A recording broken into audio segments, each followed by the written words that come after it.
An idea is a greater monument than a cathedral.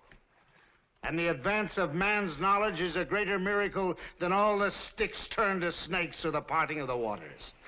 But now, are we to forego all this progress because Mr. Brady now frightens us with a fable? Gentlemen, progress has never been a bargain. You have to pay for it. Sometimes I think there's a man who sits behind a counter and says, all right, you can have a telephone, but you lose privacy and the charm of distance. Madam, you may vote, but at a price. You lose the right to retreat behind the powder puff or your petticoat. Mister, you may conquer the air, but the birds will lose their wonder, and the clouds will smell of gasoline.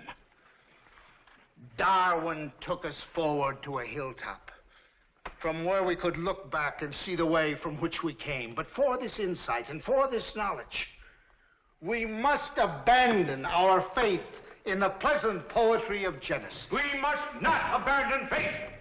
Faith is the most important thing. Then why did God plague us with the power to think? Mr. Brady, why do you deny the one faculty of man that raises him above the other creatures of the earth? The power of his brain to reason. What other merit have we? The elephant is larger, the horse is swifter and stronger, the butterfly is far more beautiful, the mosquito is more prolific, even the simple sponge is more durable. What does a sponge think? I don't know. I am a man, not a sponge. What do you think a sponge thinks? If the Lord wishes a sponge to think, it thinks. Do you think a man should have the same privilege as a sponge? Of course. This man wishes to be accorded the same privilege as a sponge. He wishes to think.